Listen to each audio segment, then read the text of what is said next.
exactly what happened in Canada. Started in Saskatchewan province and then was brought to the entire country because it was such a success. I once wrote a story that's almost unbelievable about how the Canadian broadcasting system, which unlike our public TV, is the biggest station in Canada, they wanted to find out the most admired person of the century in any field. I mean, Wayne Gretzky was on this list, and Bobby Orr, people Canadians love. And the guy that won the election hands down was a guy named Tommy Douglas, a name most Americans never heard of. He's the guy, the Prime Minister, that brought single pay to the whole country. So when you hear that single pay, the Canadians aren't happy with it, think about that.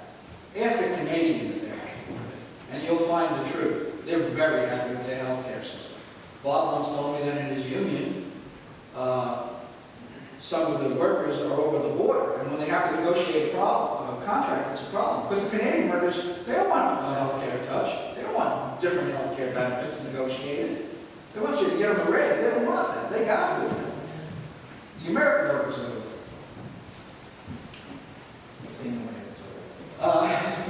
Our next speaker is a man that I just met tonight, and I am very impressed with him. And I really like the fact that he has a background in business.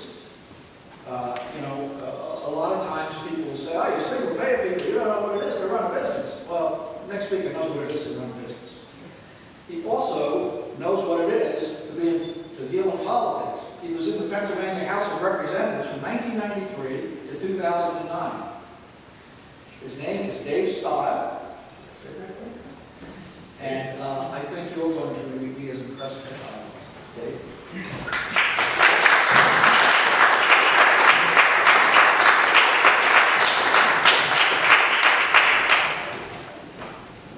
Well, thank you all for being here tonight. Thank you for inviting me, particularly to Chuck and to Ron and Rosie, who put this together, and the entire St. Barnabas parish. I really appreciate the opportunity to do this. It is something I feel very passionate about.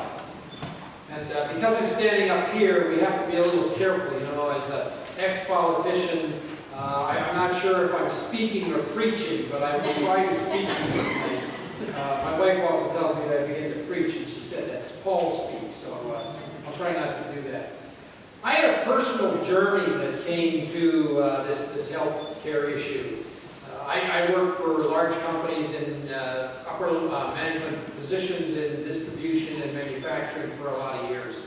And during that period of time, I didn't really worry about health care because you got a human resources department, and they worried about health care. I had an insurance card. If I needed something, we took the insurance card and went and got our medical care. But in 1992, I started my own company. And when I started my own company, I suddenly had to deal with health care. I had some employees and I had to deal with it, and I found out that I was not prepared at all to deal with health care. Didn't know anything about it, couldn't deal with insurance companies, didn't negotiate with them. I was a babe in the woods. And it came to me pretty quickly that any kind of health care system that depends on businesses to deliver it is not sustainable. Not going to happen. So that was my first epiphany. The second epiphany was during my time in the legislature. Now, most of you know that a legislator spends a lot of time in Harrisburg working on legislation as we did all the time. We also have district offices. And I had a staff in the district office that was an excellent staff. And they dealt with all of the issues that people have every day. Issues that I hadn't really thought about before. I was kind of removed from them. There were tax issues. There were environmental issues, there were legislative issues, there were people who needed help in one way or another, the social welfare system, and our staff was really good. They could solve almost all of those problems. They could make the right connections, with one exception. When we had a health care issue, somebody called us and said, "I just found out I have cancer. I don't have insurance. I'm really scared. What do I do?" We didn't have any answers. And as a legislator and my staff, it hurt because we could not help the the people who we should be helping? Well, we had one solution. I started calling doctors and hospitals that I knew and I begged for help. And I never got turned down. We always found care. But that's not the way people should get health care in this country. So I decided that we have to do something better than what we were doing. And Chuck has already talked about our current model, which is business providing health care. That's not sustainable. And whether we like the ACA or not, it does not require businesses to provide health care through insurance companies. And that model is the model that is ultimately going to fail. It is not sustainable. It is an insurance-based system. It is a business-based system, both profit and non-profit. And as Chuck has said too, we have the best healthcare system in the world. You can get treated here better than anywhere else if you have access to it. If you don't have access to it, it isn't very valuable. And people will say, well, everybody gets health care sooner or later. Yeah, mostly in the later part. And by that time, you're really sick. And we have to treat you at very high cost. And yes, you'll get health care, but all the pain, all the suffering, and maybe you won't survive it because it was too late. That's, again, not the way we should do it. The outcomes of health care in this country are only middle of the pack in the major nations of the world. That's what we have to remember. People will say, we're the best healthcare system in the world. Sure, if you get healthcare, if you have access to it, you will get excellent care. But in terms of the entire population, we are, on a per capita basis, spending more money for healthcare than any place in the world. We're over $8,000 per person per year for healthcare.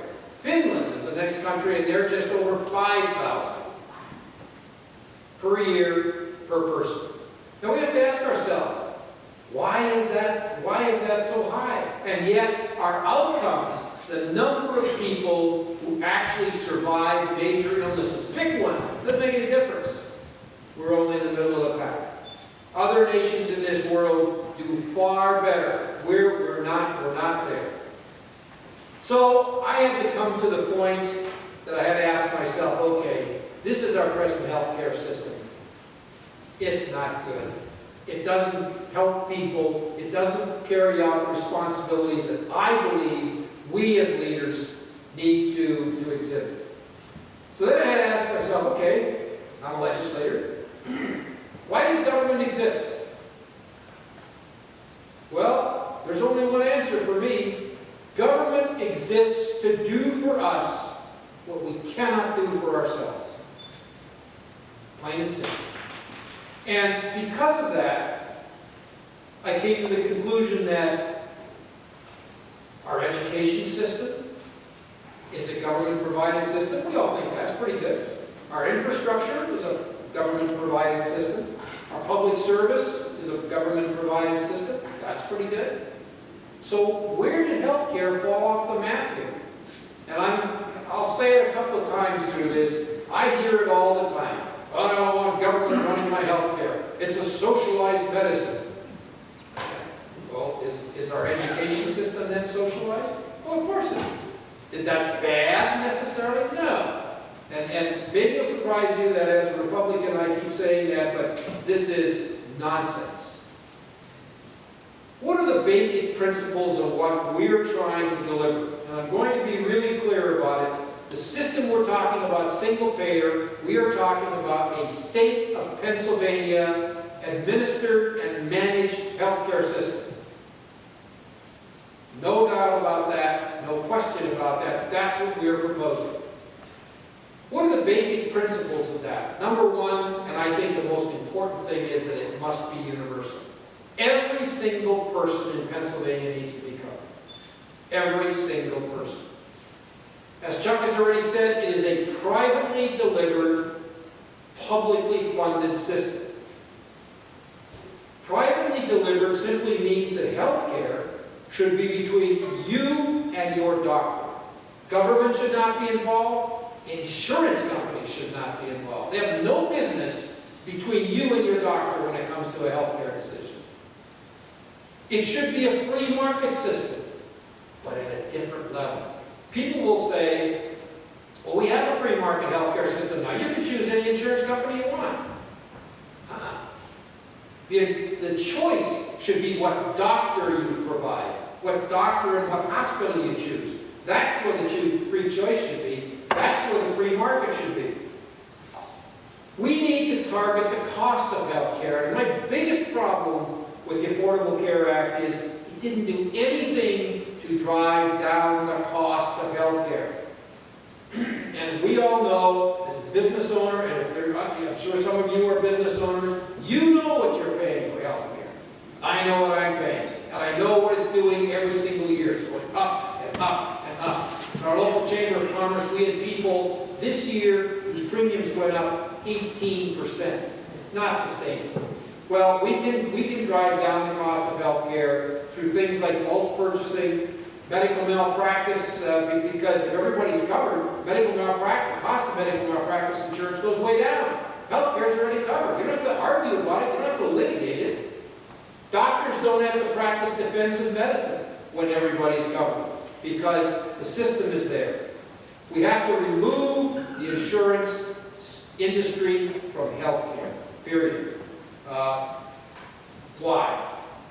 First of all, you realize that every dollar you pay an insurance company, of that dollar, somewhere between 17 and 30 cents goes for marketing, lobbying, administrative costs, salaries, and you can go on and on. Does nothing to provide health care. So we have to involve the healthcare consumer. Now in Pennsylvania, under our plan, it's not free. And I need to say that really clearly. People automatically shy away from these single-payer systems because they think that somehow we're going to get health care, but it's going to be free. Anybody believe that our healthcare system is free now? It is not free. You can buy insurance, and if you don't have insurance, you will get health care, but somebody's paying for it. Somebody's paying. Probably the state of Pennsylvania is already making major contributions. When I was in the legislature, you've heard of the tobacco settlement money. A large chunk of the tobacco settlement money was given to hospitals to pay for uncompensated care. Doctors donate their time, and other people, but it's not free. So, there is a cost. What is our cost? Very simply, in our legislation, 3% of your income for health care. That is a tax that you will pay to have complete lifetime health care coverage. 3%. Now take 3% of your income and compare that to what you're currently paying for health care. Chances are that's a whole lot less. It's a whole lot less. On a $50,000 salary, you're talking about $1,500 a year. You cannot insure a family for $1,500 a year. No way. For businesses, it's a 10% tax on your payroll. Excuse me. 10% tax on your payroll. In business, the whole issue today is health care costs. There's an article in the Wall Street Journal this week that businesses have decided that their #1 cost target is health care. Thank you. Their #1 cost is health care. Businesses in the state of Pennsylvania are currently spending over 15% of their payroll for health care benefits, if they even offer them. And businesses are tending to drop away from it, especially under the Affordable Care Act. Businesses with less than 50 people you're going to see them fading away from health care. And maybe even larger businesses, because they can pay the penalty and save money. I won't go into all that. Okay, so 10% payroll tax for businesses. What is the legislation? The legislation is 2 bills.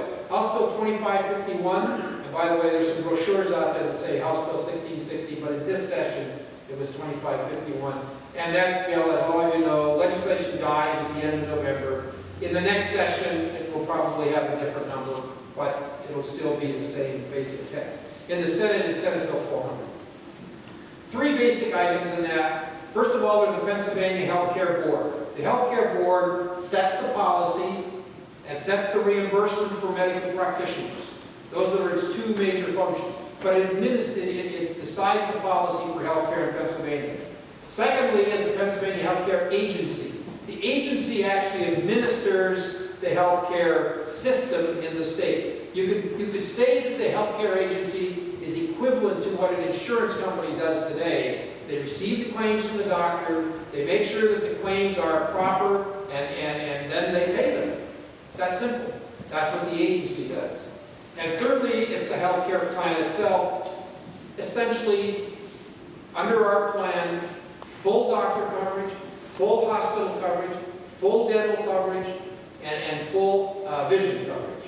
And we also have some things in the bill at the moment that, including long-term care and others, we're still working on that issue. But at least those four items, doctors, hospitals, vision, and dental, are included in that. So that's where your 3% and 10% goes.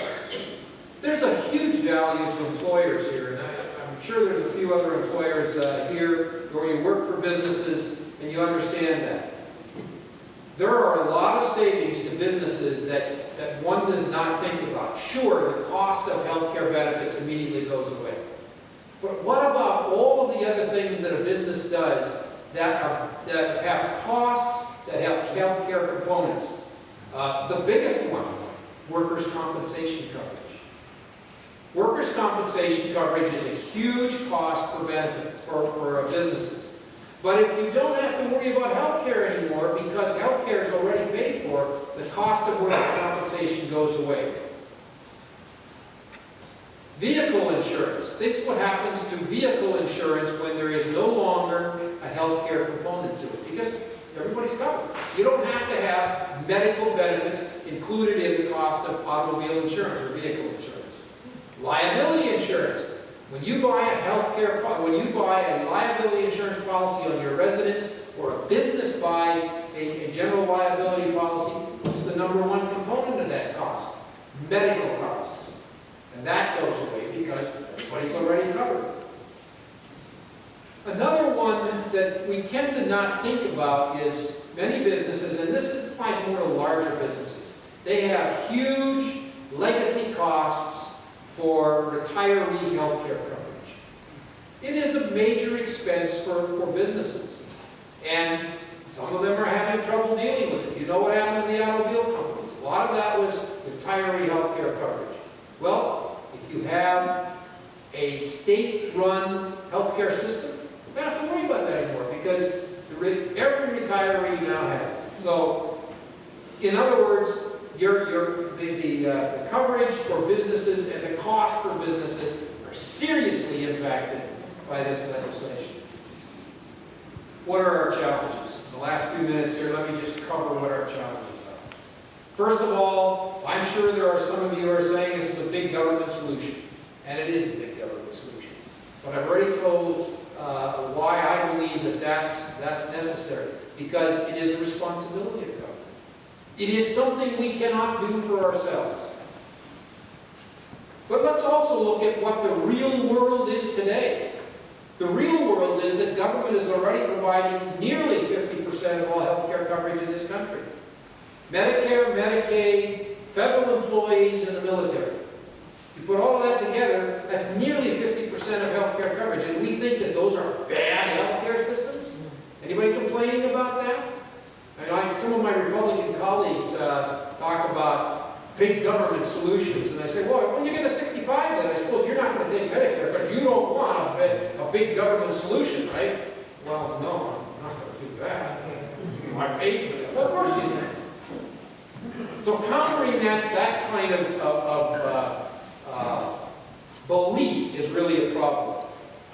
The false information that comes out of this is really important. I've already explained how the costs of healthcare under this system are less. Believe me, if I was coming to you with a single-payer healthcare system, and it cost more than what we're doing today, I wouldn't be here. This system costs less, and is much less. Why does Medicare have administrative costs of 3%? and the insurance companies have administrative costs well over 15%. Well, we've explained that. So we have to address the costs and the false information that we present. We need hard facts and data, because some of you are going to say to me, okay, Steil, you've given us all this good information, you talk about the cost, you say you can lower the cost, prove it. Well, we're going to prove it because we have an economic impact study underway right now. We raised the money to hire several professors, basically Professor Gerald Friedman from the University of Massachusetts, and he's working with Professor Sean Flaherty from F&M here in Pennsylvania, and also Eric Byrne, professor at Penn State. And they're working on our economic impact study. That study will be ready within the next, let's say, 4 weeks. You will hear about it as it comes out. It's going to, we can tell you already that it's going to demonstrate that we have a lower cost solution. No question about it. What do we need? How can you help?